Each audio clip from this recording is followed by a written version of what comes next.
How to replace the upper control arm bushings on your Volkswagen Vanagon. There we go, just like that. 3, 2, 1. Listen to this. Now listen to this. So if your VW Vanagon bushings are noisy like mine, you're definitely going to want to change them, but plus your handling might be affected because look at the play in these bushings. The radius rod bushing and the upper control arm bushing were super loose. I'll throw up a link so you know how to replace that radius rod bushing if you want to, but this video is going to focus on replacing the upper control arm bushings. So we're gonna want to make sure we have everything nice and clean, so grab some popcorn and let's get to it. All right, so first we're gonna undo these top bolts. Now, if you have it jacked up and the wheel off, don't worry, nothing's gonna fall down when you do this because the weight of the vehicle, the spring here is actually, this is what holds the vehicle up, not this. So you don't have to worry about anything falling down. You can feel free to, undo these. Now these are 8mm hex keys. So I like to use an impact just because I find with an impact, it can break things free. Impact's pretty good. I put everything together by hand, but I take it apart by impact. Let's see how lucky we're gonna get. Not so lucky. All right, maybe we just need a bigger gun. Oh, like butter. There we go. This part here, we should be able to just pull it up. Look at that, just like this. There, now that should just kind of hold it together. Let's see. Yeah, there we go, perfect. Whole bushings there, I'll throw up an arrow. There's our eccentric washers. I think they definitely need to be replaced, guys. What do you think? So we're just gonna mark it. So those are perfectly lined up. Now I know it doesn't look like it in the video, but believe it or not, it's the angle. This is one of those things with filming. That's that one. Now I'm gonna do the other side. Okay, we're just panning into this side, and you can see there's my marking right there. And I hope you're all enjoying your popcorn, and now would be the perfect time for me to check in and see how you're all doing. If you have any suggestions for maybe how I should do my videos a little bit different, please leave them in the comments below. I do answer my comments. You can see I have a 14mm hex key. I'm gonna put this on the other side of the bolt there, and we're gonna try to turn it. Tight, folks. Oh, there we go. And we got it free. So that's good. Now let's take this nut off. There we go. There's one of the outside washers. And I must say, I am amazed with this German engineering for a vehicle. This is in 1986. And look at that. It's not even rusted, it's not even really rusted up. I'm just gonna give it a quick clean. I don't even wanna take it to the wire wheel because I don't wanna take off that finish. There we go. And right there you can see there's the eccentric washers. We can just pull them out like so. So that's from one side. And you know what? I'm gonna put that one in line first, right there. If you're thinking that's blood on my arm, it's not. It's just red paint from when I painted the other side. And that one will go on this side. So that's how this looks. But I'm gonna replace these washers with new stainless steel ones. The factory bushings are welded in, so you have to grind off that weld mark. Now, someone has already did this. I kind of wish they were the original bushings because I'd be able to show it to you on the video, but hey, this van is old, so I can't. Anyway, let's move on. What this means is I can just take them to the press and press them out, but make sure you do inspect them to see if there is a factory weld on there, and if there is a factory weld, you have to grind it off before you press the bearings out. All right, so here's the go westy directions. Here was the, once again, that's paint on my arm. Anyway, here is the factory ones, and they actually say Germany on them.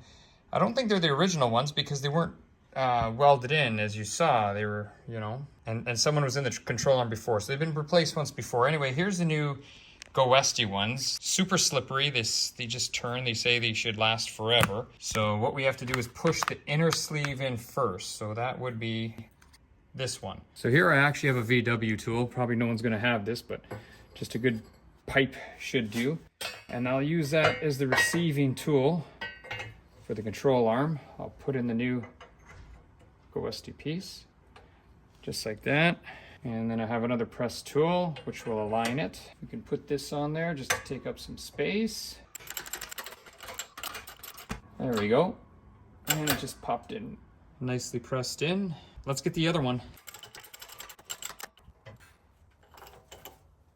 All right, so now we have them pushed in like this. So these things now should just slip right in. They shouldn't be tight at all. There we go. Here's the other one. They say to use no lube on it at all, so just how they are is, I guess, how they go in. There we go, just like that. So here's the difference between the Go Westy bushings and the factory bushings. Quite a bit different. They're quite a bit smaller. Now, one of the reasons that I bought them is it says they don't have to be welded in like these ones. And I think the reason they don't have to be welded in is there's almost no friction. Like these things turn super duper easy and they just come apart like this. So there's actually just three pieces in them. So that was one of the reasons why I bought these Go Westy ones. Plus, they were saying on their website that you know, they've run them in all their, you know, events and stuff like that and never had an issue with them at all. So, you know, I really only wanted to do them once. But anyway, that's the difference. So now what I'm gonna do next is I'm gonna put the new washers on. And you can see here where I painted, this is the old washer. And then the new washers, they're 4 millimeters thick, are gonna go here and I'm just gonna have to mark them.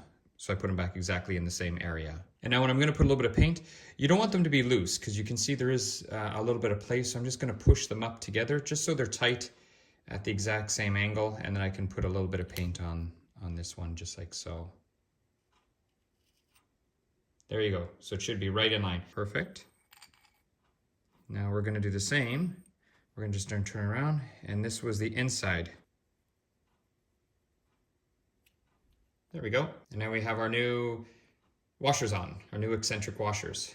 So now what we're gonna do is we're gonna put the upper control arm back in. So we have our bushings now, or not bushings, but our eccentric washers. So we're gonna make sure we put the right one on the right side. So obviously the nut goes on this side. So we're gonna put these washers back to where they should be. So this one should go on this side and it should be right around here and it'll move around. We'll adjust it. So that washer goes in there. And then here's this washer here, and this one's gonna go right in there.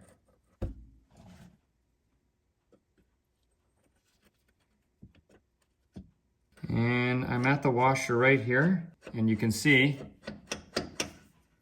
I can move this around. So what this means right now is our control arm is too narrow. So we can open it up a little bit, but not too much. So we're gonna do that right now. Open between, here we go, 0.5 and 1.5 centimeters. So that's 3/16 of an inch to 5/8, and then let it relax, measuring the width before and after. Do not spread it more than 5/8. If you mount, then unfortunately we got to replace the control arm. So hopefully we don't have to spread it more than 5/8 of an inch. Okay, so now we're gonna have to stretch out the upper control arm. So you can see here, I rigged up this contraption right here, and then I can use these nuts here just to sort of spread it a little bit. So we're gonna measure it. So we're right around 9 inches now, and we can't go more than 5/8 of an inch, which is over half an inch. So, and I know we don't need that much. So we're just gonna stretch it out a little bit and then refit it on the vehicle and see, see if it works.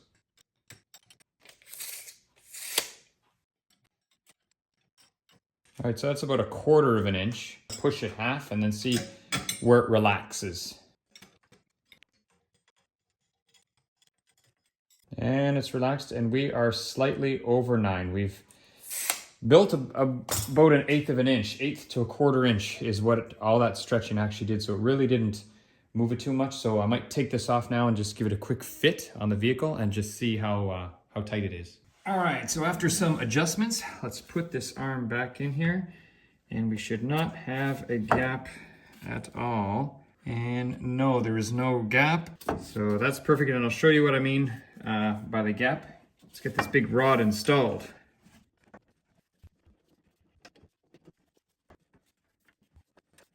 And there we go. There we go. Here's what we were talking about. So there shouldn't be any gap in here at all. So that looks good on that side. And if we look on this side, we can see there is no gap. So now before we tighten it up, we're gonna put the camber back to where it was before. And notice how nice it lifts up and down. And we should be able to see, there's our red mark, and that's where we should be with our bolt. So what we're gonna do is we're gonna turn the main bolt to line up those red marks. So before we adjust the camber, what we're gonna do is we're just gonna put the bolt, then the washer back on, and our nut. Make sure I'm on the right side, yep. So you can see I have the Allen key there. So all we have to do is we have to lift it up just like this. There you go. As I turn the Allen key, line it right back up to where it's supposed to be. There we go. And we are all snugged up just like that. So now what we'll do is we'll just get our torque wrench and we'll just torque that up. 54 foot-pounds.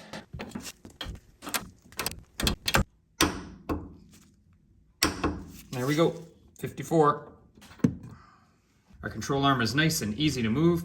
I should mention that now's a good time to check your upper and lower ball joints. If they are loose, where you can move them pretty easily with your hand, it would be a good time to change them because they should be pretty tight. 43 foot-pounds. We're gonna torque them out now. And that is all there is to it. So this is the other side. Obviously I'm on the other side, but I'm just showing you here how much adjustment you actually have. The suspension's pretty cool on these things. Anyway, hopefully you've enjoyed the video. If you have any questions or comments, anything like that at all, please leave them below. I am GarageKing and I will see you again. Thanks everyone.